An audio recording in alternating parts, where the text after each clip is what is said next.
दिवसर अनेक शुभकामना साहित्य प्रेमी साहित्य अनुरागी सुधीवृंद। आज आम गोटे नूतन कविता पढ़ापी जाऊे जो कवितार नाम हूँ धूली। यही कविता को लिखिंट विद्युत प्रभादेवी।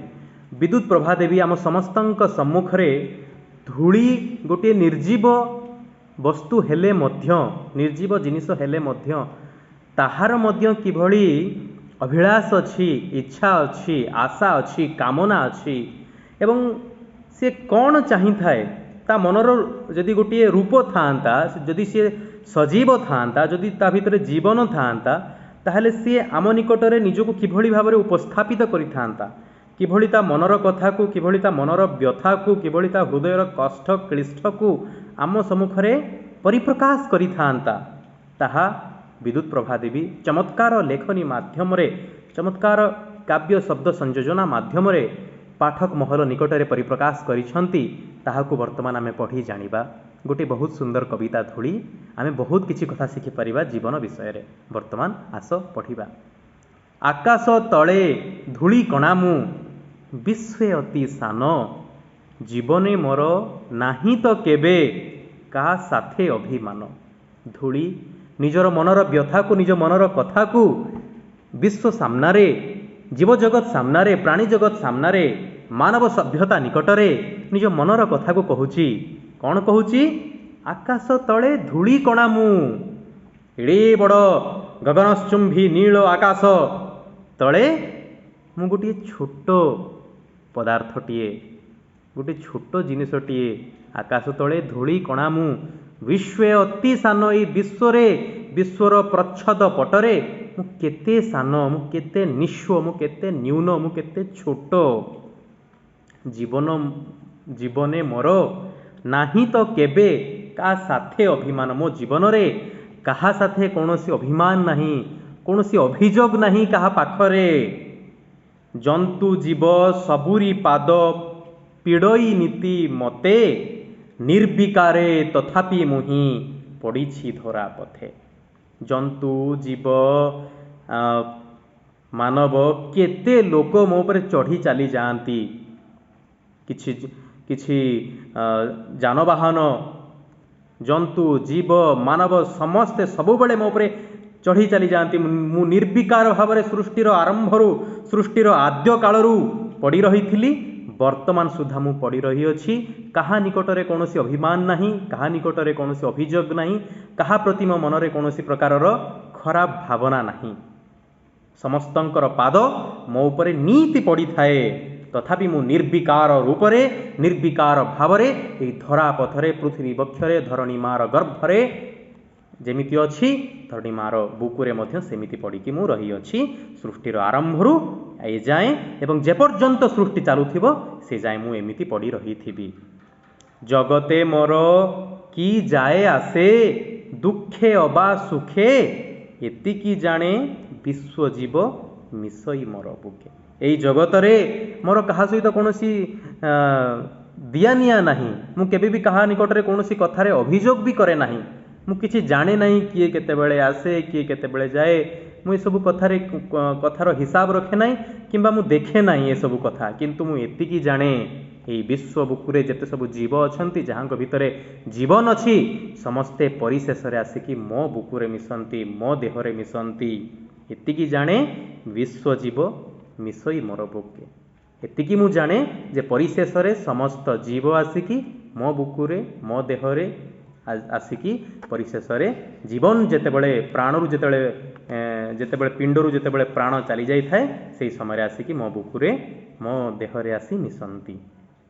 वाक्यहीन वाक्यहीन निस्व मुहि, भरसाहीन चिर, सकल चाप नेबारे सही दक्ष ए मो शिर।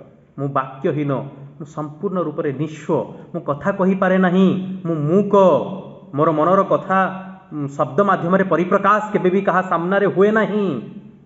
मु भरसाहीन चिर, मते किए भरोसा दियंती नहीं, मो विश्वास के जीतंती नहीं, किंबा कौनसी भरोसा योग्य कथा मते किए कहंती नहीं। कारण मु कथा कहि पारे नहीं, मु मोर भाव को परिप्रकाश करि पारे नहीं। मु संपूर्ण भाव रे निस्व भाव रे निर्जीव हिसाब रे पृथ्वीर बक्षरे मु पड़ी रही अछि। सृष्टिर आद्य कालरू ए जाए एवं सृष्टि जे पर्यंत अछि से जाए मु एमिति पड़ी रही ଅଛି ଏବଂ ପଡ଼ି ରହିଥିବି। ସକଳ ଚାପ ନେବାରେ ସହି ଦକ୍ଷ ଏମ ଶିର, ମୋର ଏ ଶିର, ମୋର ଏଇ ମଥା ସମସ୍ତ ପ୍ରକାରର ଚାପ ନେବାରେ ସୁଦକ୍ଷ ଅଟେ, ଦକ୍ଷ ଅଟେ। କାରଣ ମୋ ଉପରେ କେତେ ଜନ୍ତୁ ଜୀବ, କେତେ ଯାନବାହନ ସବୁଦିନ ଚାଲି ଯାଉଛନ୍ତି, ସବୁଦିନ ଚଢ଼ି ଚାଲି ଯାଉଅଛନ୍ତି, କିନ୍ତୁ ମୁଁ ନିର୍ବିକାର ଭାବରେ ସେମିତି ପଡ଼ି ରହିଅଛି। ସୃଷ୍ଟି ଦିନ ଦେଖୁଛି ମୁହିଁ, ସୃଷ୍ଟି ଦିନୁ ଦେଖୁଛି ମୁହିଁ, ସକଳ ଅଭିଯାନ ଆକାଶ ତଳେ ଧୂଳି କଣା ମୁଁ ବିଶ୍ୱେ ଅତି ସାନ। ସୃଷ୍ଟିର ଆରମ୍ଭରୁ, ସୃଷ୍ଟିର ଦିନରୁ ମୁଁ ବସିକି ଦେଖୁଛି, ମୁଁ ସବୁ କିଛି ଦେଖୁଛି। ସୃଷ୍ଟିର ସମସ୍ତ ପ୍ରକାରର ବିଧ୍ୱଂସକାରୀ ରୂପ ଦେଖୁଛି, ସୃଷ୍ଟିର ପ୍ରକୃତ ସୌନ୍ଦର୍ଯ୍ୟ ରୂପ ଦେଖୁଛି, ପ୍ରକୃତିର ମନଲୋଭା ଦୃଶ୍ୟ ଦେଖୁଅଛି ଏବଂ ବିଭିନ୍ନ ପ୍ରକାରର କରାଳ ରୂପ ମଧ୍ୟ ମୁଁ ଦେଖୁଅଛି। ସୃଷ୍ଟିର ଆରମ୍ଭରୁ, ସୃଷ୍ଟିର ମୂଳରୁ ସମସ୍ତ ପ୍ରକାରର ଅଭିଯାନ ଦେଖୁଛି। ସମସ୍ତ ପ୍ରକାରର ଅଭିଯାନ କହିଲେ ସୃଷ୍ଟିର ଏହା ବୁଝାଏ ଯେ ବେଳେବେଳେ ସୃଷ୍ଟି କରାଳ ରୂପ, ବିକଟାଳ ରୂପ ଧାରଣ କରିଥାଏ, ସୃଷ୍ଟି ସଂହାରକର୍ତ୍ତା ରୂପ ଧାରଣ କରିଥାଏ, ପ୍ରାକୃତିକ ବିପର୍ଯ୍ୟୟର ରୂପ ଧାରଣ କରିଥାଏ। ଯେମିତି ବର୍ତ୍ତମାନ କରୋନାର ମହାମାରୀରେ ଏତେ ଲୋକ, ପ୍ରତିଦିନ ଶହ ଶହ ଲୋକ ମୃତ୍ୟୁର ଗର୍ଭକୁ ଚାଲି ଯାଉଛନ୍ତି, ଠିକ୍ ସେମିତି ପ୍ରକୃତି ବେଳେବେଳେ କରାଳ ରୂପ ଧାରଣ କରିଥାଏ। ଧୂଳି କହୁଛି ମୁଁ ପ୍ରକୃତିର କରାଳ ରୂପକୁ ଦେଖିଛି, ପ୍ରକୃତିର ଜନ୍ମଦାତ୍ରା ଦାତା ରୂପକୁ ମଧ୍ୟ ଦେଖିଛି। ପ୍ରକୃତି କିଭଳି ବିଭିନ୍ନ ପ୍ରକାରର ସୁନ୍ଦର ଦୃଶ୍ୟକୁ ଜନ୍ମ ଦେଇଥାଏ ତାହାକୁ ମଧ୍ୟ ମୁଁ ଦେଖିଛି। ଆକାଶ ତଳେ ଧୂଳିକଣା ମୁଁ ବିଶ୍ୱେ ଅତି ସାନ। ଏହି ଆକାଶ ତଳେ ମୁଁ ଗୋଟେ ଧୂଳିକଣା, ବିଶ୍ୱରେ ମୋର ସ୍ଥାନ ଅତ୍ୟନ୍ତ ନ୍ୟୁନ, ମୁଁ ଅତ୍ୟନ୍ତ ଛୋଟ ଅଟେ। ତଥାପି ମୋ ମନରେ କେବେ ବି କାହା ପ୍ରତି କୌଣସି ଅଭିଯୋଗ ନାହିଁ, କୌଣସି ଅଭିମାନ ନାହିଁ। ମୁଁ ଭରସାହୀନ, ମୁଁ କାହାଠାରୁ ନା ଭରସା ପାଇଥାଏ ନା ଭରସାର ମୁଁ କୌଣସି ଆଶା କରିଥାଏ। ଏହି କଥାରୁ ଆମେ ଗୋଟିଏ କଥା ଜାଣିପାରିବା, ଯଦି ମୁଁ ମୋ ସୀମିତ ଜ୍ଞାନରୁ ଯଦି ମୁଁ କହିବି ତାହେଲେ ଏତିକି ଆମେ ଜାଣିପାରିବା ଯେ ବୁଦ୍ଧଦେବ ଆମକୁ ଯେଉଁ କଥା କହିଥିଲେ ଯେ କାମନାର ବିନାଶରେ ଦୁଃଖର ବିନାଶ।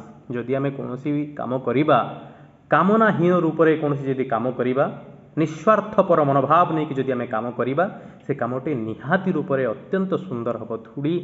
ଧୂଳି ମାଧ୍ୟମରେ ବିଦ୍ୟୁତ୍ ପ୍ରଭା ଦେବୀ ପାଠକ ମହଲକୁ ଏହା କହିବା ପାଇଁ ଚାହୁଁଛନ୍ତି ଯେ ସମସ୍ତ କିଛି ଜିନିଷ ଯାହା ବି ଆମ ଦ୍ୱାରା ହେଉଛି, ସେଇ ସମସ୍ତ ଜାଗାରେ ଯଦି ଆମେ ନିଃସ୍ୱାର୍ଥପର ଭାବରେ ନିଷ୍କାମ ମନ ନେଇ ଯଦି ଆମେ କାମ କରିବା, ନିଷ୍କାମ ସେବା ଯେଉଁ କୁହାଯାଏ, ଯଦି ଆମେ ସେଇଭଳି କରିବା ତାହେଲେ ଆମେ ଆମ ସମାଜର ମଙ୍ଗଳ କରିପାରିବା, ସମାଜର ହିତ କରିପାରିବା, ସମସ୍ତଙ୍କର ହିତ ଉଦ୍ଦେଶ୍ୟରେ, ମଙ୍ଗଳ ଉଦ୍ଦେଶ୍ୟରେ ଆମେ ଚିନ୍ତା କରିପାରିବା। ପିଲାମାନେ, ସାହିତ୍ୟ ସବୁବେଳେ ସମାଜର ହିତ ଉଦ୍ଦେଶ୍ୟରେ, ସାହିତ୍ୟ ସବୁବେଳେ ସମାଜର ମଙ୍ଗଳ ଉଦ୍ଦେଶ୍ୟରେ ଲେଖାଯାଇଥାଏ। ସମାଜ ସହ ଯାହା ଗତି କରିଥାଏ ତାହାକୁ କୁହାଯାଏ ସାହିତ୍ୟ।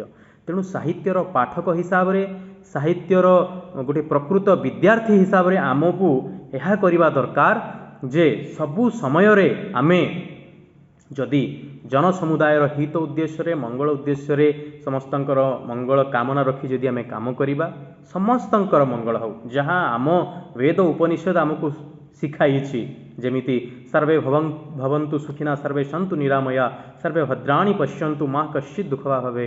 ସମସ୍ତଙ୍କର ଆରୋଗ୍ୟ କାମନା ନିମିତ୍ତ ଆମ ବେଦ ଆମକୁ ଯାହା ଶିଖାଇଅଛି, ଯଦି ସମସ୍ତଙ୍କ ନିମନ୍ତେ ଆମେ ହାତ ଯୋଡ଼ି ବିନମ୍ରତାର ସହିତ ମସ୍ତକ ଝୁକାଇ ଯଦି ସବୁବେଳେ ପ୍ରାର୍ଥନା କରିବା, ତାହେଲେ ସମସ୍ତ ଜଗତର ମଙ୍ଗଳ ହେବ, ସମସ୍ତଙ୍କର ମଙ୍ଗଳ ହେବ।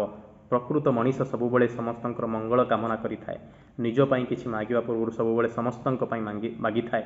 ବସୁଧୈବ କୁଟୁମ୍ବକମର ଭାବନା ରଖି ଧୂଳି ଭଳି ନିର୍ବିକାର ଭାବରେ ସମସ୍ତଙ୍କ ନିକଟରେ, ସମସ୍ତଙ୍କ ନିମନ୍ତେ ନିଃସ୍ୱାର୍ଥପର ନିଷ୍କାମ ମନ ନେଇ ଯଦି ଆମେ କାମ କରିବା, ତାହେଲେ ସମ୍ପୂର୍ଣ୍ଣ ଜଗତର ମଙ୍ଗଳ ହେବା ସହିତ ସମ୍ପୂର୍ଣ୍ଣ ମାନବ ଜଗତର କଲ୍ୟାଣ ହେବ। କାରଣ ସବୁରି ଉପରେ ଆମେ ମଣିଷ, ମଣିଷକୁ ଶ୍ରେଷ୍ଠ ଜୀବ ବୋଲି କୁହାଯାଇଥାଏ। ଆମ ଭିତରେ ଜୀବନ ଅଛି, ଆମ ଭିତରେ ଭାବନା ଅଛି, ଆମେ ଚିନ୍ତା କରିପାରୁଅଛୁ। ଯେମିତି ବେଳେବେଳେ କିଛି ପୁରୁଣା ରୂଢ଼ି ଆମକୁ କୁହାଯାଏ ଯେ ଭାତ ହାଣ୍ଡିରୁ ଗୋଟେ ଭାତ ଚିପିଦେଲା ଭଳି, ଠିକ୍ ସେମିତି ମଣିଷର ଗୋଟିଏ ଗୁଣ ଦେଖି ଜଣାପଡ଼ିଯାଏ ଯେ ସେ କିଭଳି ବ୍ୟକ୍ତିତ୍ୱର ଅଧିକାରୀ। ନା, ଏ କଥା ସମ୍ପୂର୍ଣ୍ଣ ରୂପେ ଭୁଲ। ସେଇଟା ଭାତ, ଚାଉଳ ଗୋଟିଏ ନିର୍ଜୀବ ଜିନିଷ, ଇଏ ହେଉଛି ମଣିଷ ପରା। ପ୍ରତି ମୁହୂର୍ତ୍ତରେ ଆମ ଭିତରେ ନୂଆ ସମ୍ଭାବନା ଆସିଥାଏ, ବଦଳିବାର ସୁନ୍ଦର ରୂପ ଆସିଥାଏ। ଆମେ ଯେତେବେଳେ ଯାହା ଚାହିଁବା ତାହା ହେଇପାରିବା। ଶାମ୍ବାଳୁଆକୁ ଦେଖିଲେ କିଏ ଭାବି ପାରିଥାଏ ସେ ଗୋଟେ ପ୍ରଜାପତି ହେବ ବୋଲିକି, କିନ୍ତୁ ସେଇ ଶାମ୍ବାଳୁଆ ଦିନେ ପ୍ରଜାପତି, ଗୋଟେ ସୁନ୍ଦର ପ୍ରଜାପତିର ରୂପ ନେଇଥାଏ, ସମସ୍ତଙ୍କ ମନରେ ଗୋଟିଏ ଖୁସି ଭରି ଦେଇଥାଏ। ठीक सेमिति एई मनीष सब किछि करि पारिबो आमे जहा चाहबा ताहा करि पारिबा तेणु वज्र शपथ नियो भल मनीषटिए हेब संपूर्ण दुनिया को नुआ राहा देखाइबो दुनिया रे समस्तंक हित उद्देश्य रे काम करिबो निष्काम मन निस्वार्थपर मनोभाव नहीं काम करिबो मु आशा करे तुमको ये पाठटी भल लागिला तुम बहुत किछि शिखि पारिलो धन्यवाद तुम दिन तुम जीवन सुखमय हो।